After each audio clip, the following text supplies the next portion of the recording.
to No Edit Podcast. About to go on No Edit Podcast. We're here live and direct.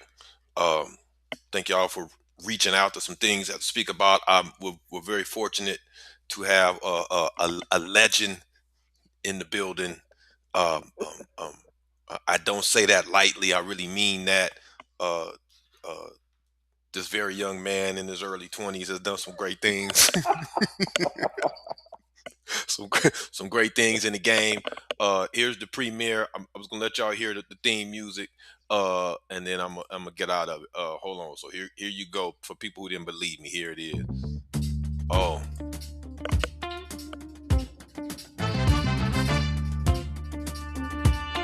Yeah, can you hear this? Can you hear this, Demon? yeah, Can you hear the theme music? you know the sound.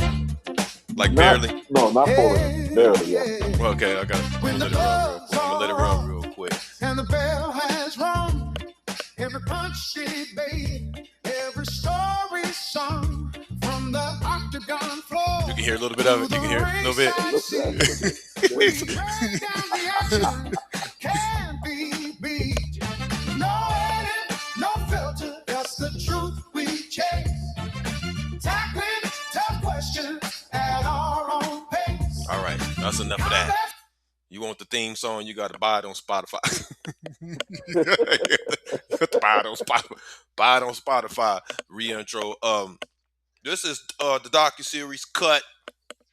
We starting from the end, so it was important that we got uh somebody who was there, who was actually part of it, uh, um, to give a honest and fair assessment uh, of the pro experience. And so I'm gonna do like a 2 minute segue for y'all because I want him to really dive into what we dealing with today. So um, the IBL, so this is the International Basketball League. This was one of many pro leagues in the world, and um, it was based here in Arizona. There were a split of teams, or there were two. Of course, you have your ABA teams and yada yada yada. But I don't want to get into that experience until that's my ABA experience until later. Um, it was Arizona Lightning here, and it was the Phoenix Flame. Um, and so how I got into that scenario, into that setting, is the owner of the Phoenix Flame was a teammate of mine in college at Grand Canyon. We were actually roommates, believe it or not, uh, sharing toothpaste and fighting people for ramen noodles and stuff like that. He played in the league before we did. Introduced it to us, said this is a good business opportunity. So we actually, I'm gonna let him tell it. I'm gonna let the legendary Demo McNeil tell the story. But I wanted to give a little bit of an introduction first. Um, um, you're talking to a member of the BBC. Uh, yeah, I'm digging deep. I ain't gonna go that far because this is pro stuff, but I'm digging deep. Uh, um, uh, uh, Played college ball, obviously played professional ball. Uh, the semi-pro circuit, I think probably was. I think that's probably where the legend, I want to say, grew because it was already big, but locally, it's a lot of the haters, but haters before haters existed around here, and so in the semi-pro circuit, um, people were put on major notice. And so when I say semi-pro, I don't mean. Here's what I mean. It's a league populated with professional players. So it was Phoenix Suns, some players in there. It was a bunch of cats play overseas on a regular basis. They come home, they play in this, and so it was really a big hodgepodge of professional talent, and they all walked away knowing who Demo was. We want him on our team. Forget, Forget the other guy. He's a little too temperamental. But him, yeah, we can make that happen. So numerous MVPs. You talking about Martin Luther King? You talking about? I remember all this stuff. I say I'm not as old. I'm not as young as I look. Every major tournament that we have has been, of course, team, rah rah rah. But right now I'm talking about individual success. I'm like everybody was put on notice fast. It's not just a member of a trio. This is yes, you know what I'm saying. So I appreciate you, brother, for coming on. That was the longest intro in the world. Oh, it's my pleasure. My pleasure. So if you could, uh, the IBL, the experience. So this is again the IBL experience. Walk us through it. Walk us through your experience, brother. Well, Hold on. Before you start, walk us through your experience, and then you have to critique. You have to critique me because that's what people ask for. That we don't want nobody that's gonna lie for you. Demo he's not gonna lie for me. he's gonna, no, he gonna no. tell the truth. So there you go, brother. Well, the experience it happened late in life.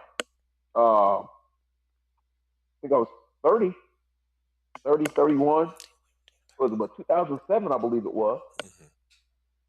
And so that, yeah, I was 30, 31, and just kind of came about. We heard about it, heard about the invitations and the things like that. We actually was playing in downtown Y, and we were playing against the owner's team. He already put together members that he wanted to play, and both myself and Brett, we kind of gave them the business. We actually beat them. Badly. And from He beat him yeah, badly. Yeah. and that was where the Mm, invitation came to come try out. mm. And with the tryout, and the rest they say is history. The experience it was a lot of fun. Had a nice trip, long trip. The trip to Colorado was legendary. Uh, it's a legendary trip. So some wild things on that trip. But I don't know. It ain't kid appropriate, so we'll, we'll leave It's it a at that. kid show. That's right. It's a kid show. But I really I enjoyed the experience a great deal. Still talk to some of the guys that played with. Funny story. Hmm. We all remember Mike Thompson. Hmm. Mike, this was after a couple years after he was playing IBL. He was still we were still in contact. I was out golfing with a friend on Super Bowl Sunday. Mike called me, tried to call me 3 times. Hmm. And I was like, I'm going to call him back as soon as we get through golfing. I got through golfing, and he called, and I called him back. He was like, man, I just wanted to see if you want to go to the Super Bowl with me because he had an extra Super Bowl ticket. I missed an opportunity to go to the Super Bowl when it was here because I was out golfing. And I was like, let me call. I'll call him back after I'm done. One of the biggest missed calls I ever made in my life. That's incredible. That's incredible. Incredible. We so I don't want to keep the people in suspense. I know they waiting for the critique. There was some people that so this kind of what this is why the Flash Media Sports, who's going to be mass producing this, wanted to start from the end and then work back to the beginning. It's because they received some information from some people doubting the credibility of what what playing professional basketball is. What Uh-huh. because they're really stuck in fandom, and what I mean by fandom is that they think that every league is like the NBA, Right. and so the professional basketball experience, and you jump in whenever you feel it's not there's no congruency in it. So there are teams that go under out the blue. There are teams that manage the business part of it wrong, so a team goes under. And so a lot of Right. times the the the the internet is not the way to look stuff up. You still have to talk to people, and you still have to deal with people who was there, who actually saw what was actually a part of it. Right. Everything is not captured online. Everybody's experiences are not captured online. And Very so true.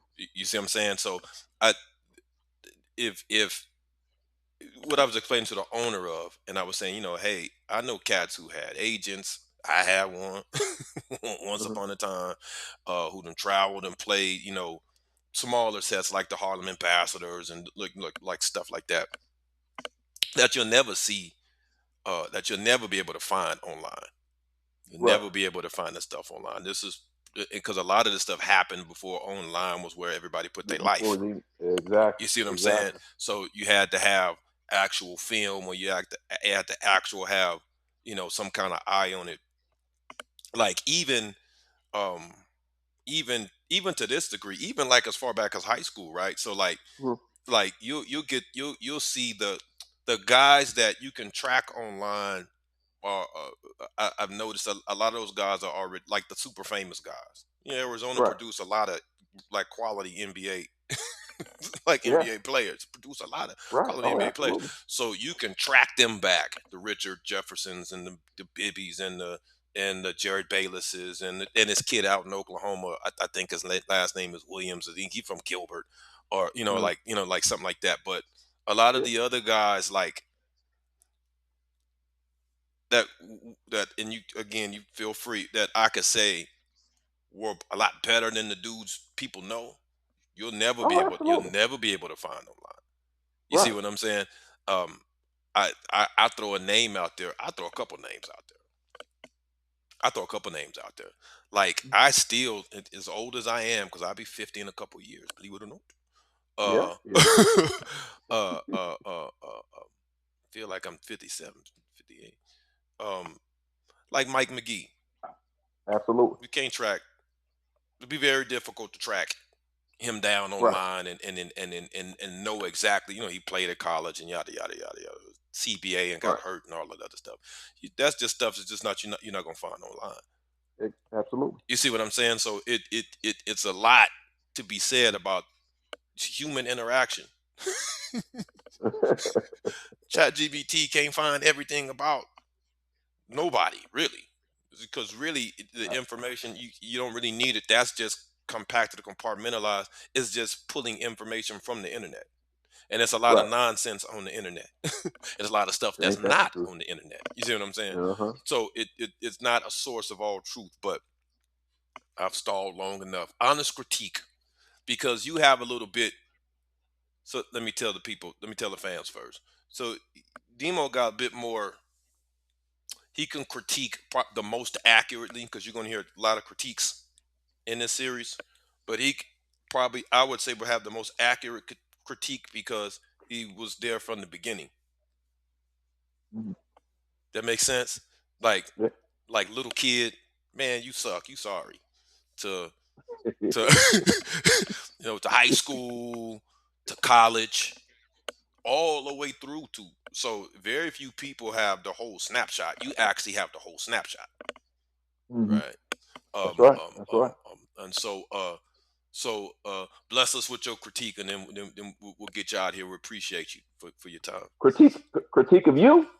Yeah, people want to know. So people think that Okay. some people think like, yeah, you must, because they think the pros, you must have been all world. And that's not necessarily. It's a lot of people collecting checks that ain't all Oh, world. You know what that's I'm right. saying? That's You know right. what I'm That's saying? right. And then there are some dudes that if you put, I'm gonna throw Mike out there again. I've always said this about Mike. Man, I don't think he would have been no average NBA player had that been in the cards for him. I think he would have been a Right. perennial all star, and Yeah. Absolutely. Absolutely. like stuff like that. So I don't think he would have just been a dude Yeah. on the team. But that it's just not in the cards like that for everybody. That makes Right. sense. Right. So critique. Well, I'm gonna do it with my eyes closed.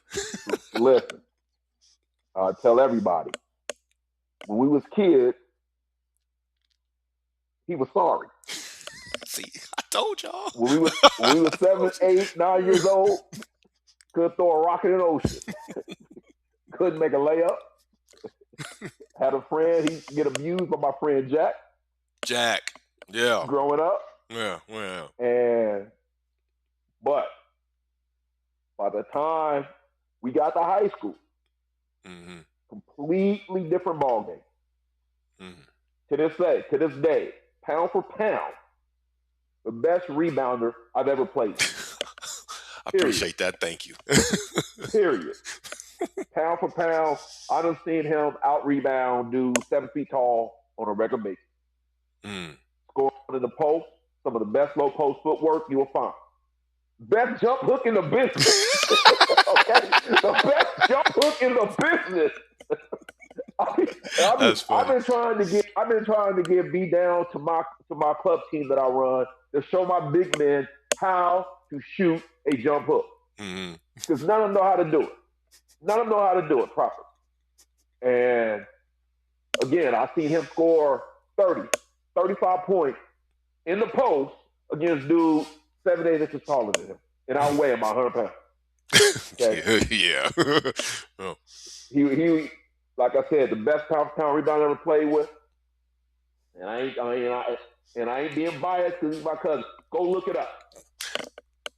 Call up Carl Hayes and ask him who their best rebounder was. Okay.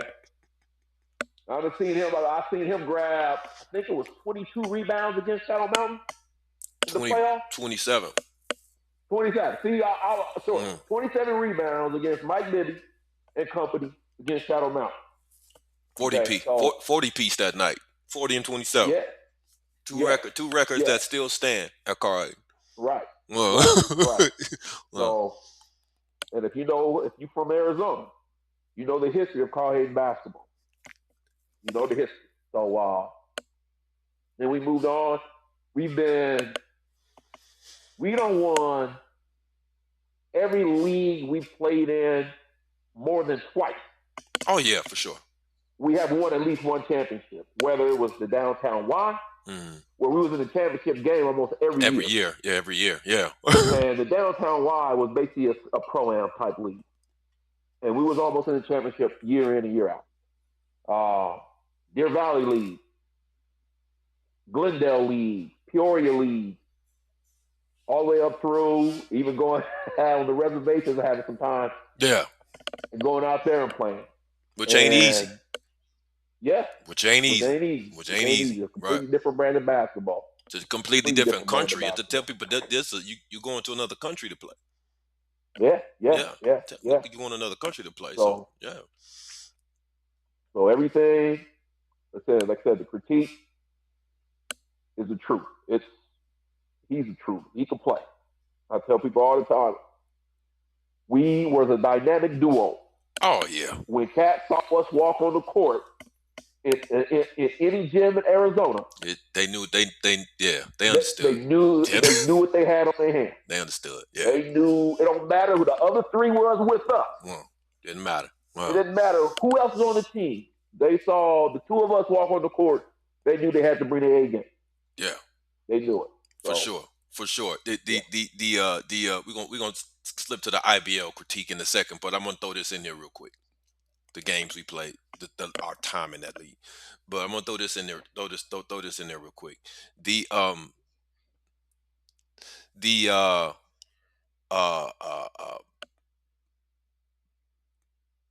Some of the best. I think some of the best basketball we got a chance to play. So let me say it like this. Let me rewind. Remix the Y League. So it sounds pedestrian to you people. Let me explain this. Let me explain what this league was for. What this league was designed for. The best players, regardless of where you were from in Arizona, was in this league. If you played college ball in Arizona, regardless of the school, you were in this league. If you played professional ball overseas, regardless of where you play, you were in it. If you lived in Arizona, you was in this league. If you played for the Phoenix Suns, you're in this league. Yeah. So what Dan Marley would do a lot of times, what he would jib at the dudes on TV, and he would say, "Man, my Y League team can beat these dudes." Yeah, yeah, That he wasn't a said it all joke. the time. Actually, that was for Yep, real. Like he, yep, yeah, absolutely.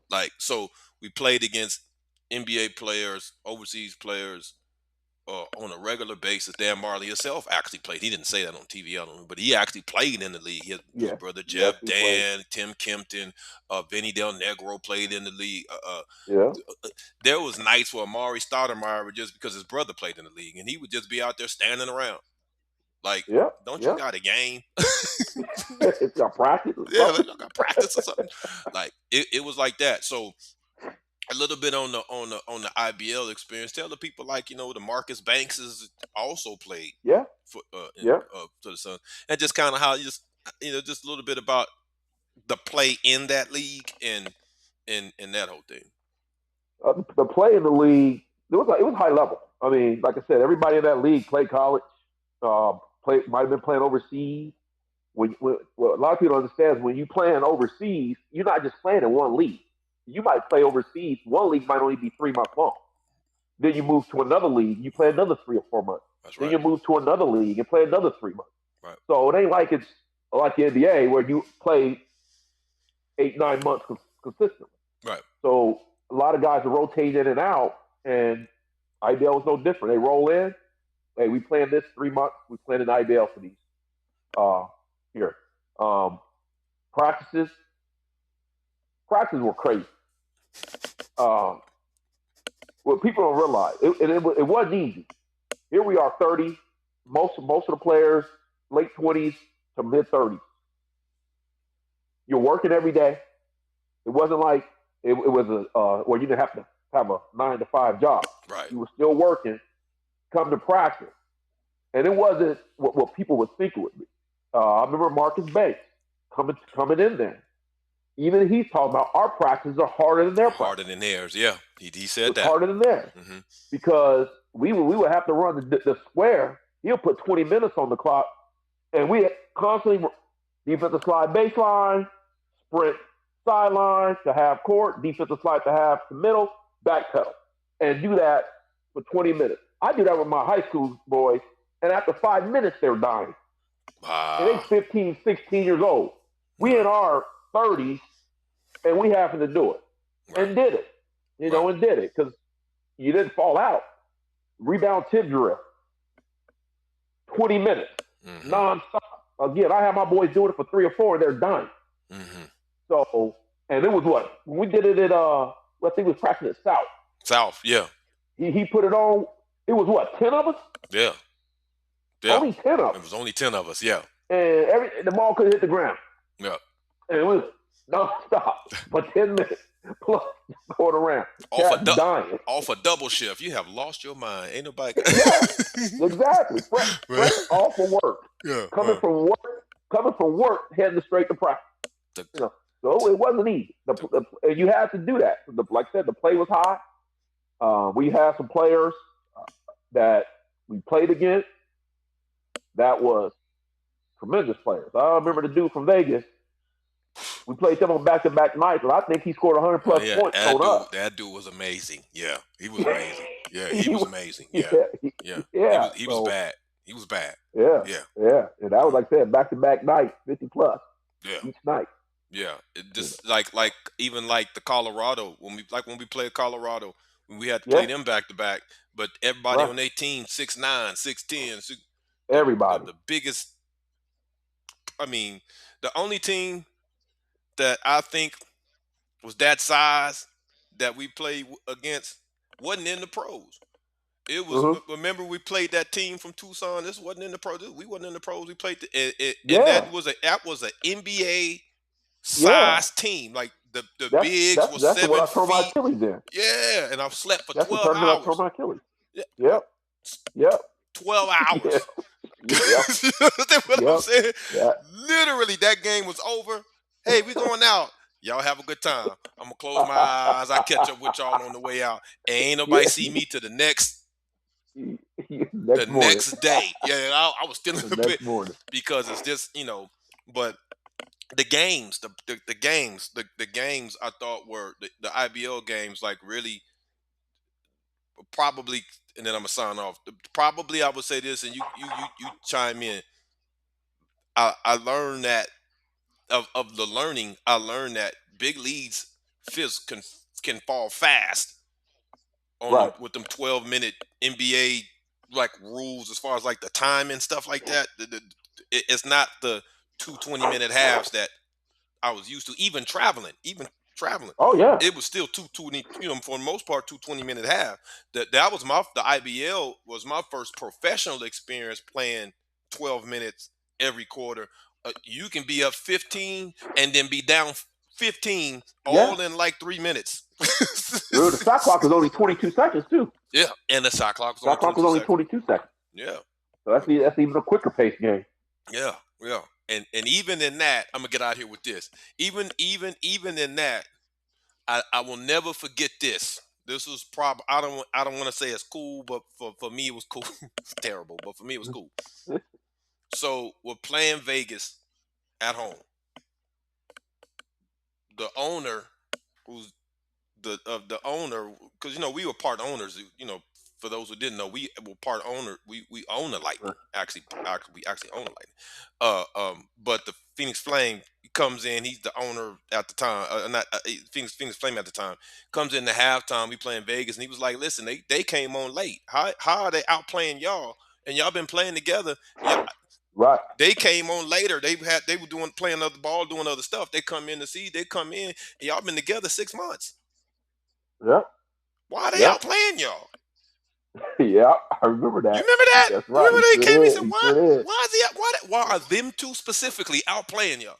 And y'all been together Yep. 6 months. They carrying the team. It's just it's just them two. Yep. But but what he didn't know is what they knew. They probably would if they were felt free to respond. They probably would say, they do this kind of shit all the time. Did you know that? Mhm. The two of Yeah. them, they do the Right. kind of stuff. Do the kind of stuff. Have you seen them? They do the stuff all the time. So I thought that was pretty cool. I'm glad we had a chance to do that Yeah. Oh together. yeah. Absolutely. Glad we had a chance to Absolutely. do that together because, I think my game. I think it picked up a little bit from the driveway, Uncle Dave's driveway. Oh, yeah. Yeah. I think I got a Yeah. little. I grew a little bit, Yeah. got a little taller. Start talking to girls. Everything went downhill after that. But the good stuff, brother. Thank you for coming on. I appreciate your time. You Hey, deserve anytime. all the flowers you. If I had more, I give more. Been a big inspiration to me with basketball because I grew up doing other stuff. So it was the it was really Trevor, right? So like the driveway's a driveway, but everybody's kids. You get to Trevor, and it was cool to look, even though y'all were the big rival. It was Mhm. cool to look over and say, in this metro region populated with killers, among those killers. You know what I'm saying? So when Carl Hayden Yeah. played Trevor, it was like, dang, we got sent the basketball. Arizona's basketball universe is glued on this game. Even people from other schools, like people who wasn't playing that Absolutely. night, right? Oh yeah. Yeah, even people who wasn't That playing that was the night. game of the night. We yeah Any at we any season. we over there. Yeah, they Yep. playing Trevor. We over there. Now we know Carl Hayden gonna win because everybody on that team is 6'6", at least. Mhm. Right. Right. Right. But if they gonna fall, these three are gonna be the one to do it. I'm gonna say this. I gotta get out of here. Y'all was so good. I gotta say this and I'm gonna shut up. Y'all was so good. Y'all know how many teams y'all beat? The three of y'all. This the Yeah. Metro Oh, yeah. region. This ain't some East Valley team. This the Metro region. Right. Everybody got killers. Everybody got at least two. Right. Yeah. Everybody Yeah. got at least two. Yep. And y'all was literally like the three. You very rarely see this, especially at that time. Because people, all this transferring and going to everybody's Yeah. charter school, like none of that existed at the time. So Right. to see three guys and you be something that's like the horsemen to us. We used to call y'all the three horsemen. Like y'all didn't even know that because y'all was like the four horsemen to us. Y'all was like four horsemen to us. I'm like, yes, where you see one, you're gonna see the rest. It's gonna be trouble. But to be for what I learned from you, leadership, and a good exemplary leadership. to be on a team with 3 guys, Division I talent, all of them, all capable of going to the pros. Of course, a couple of y'all did, but all capable of going to the pro on the same team, and we didn't think anybody else on the team outside of y'all 3 felt alienated. Like, it was really like that's Yeah. a whole team. You Yeah. see what I'm Yeah. saying? Yeah. Yeah. That was big It for us. started with because the 3 of us got along so well. Yeah, Me, Anthony, RJ, we got along so well. yeah. So if we're getting along and we ain't trying to hate on each other's success, we out there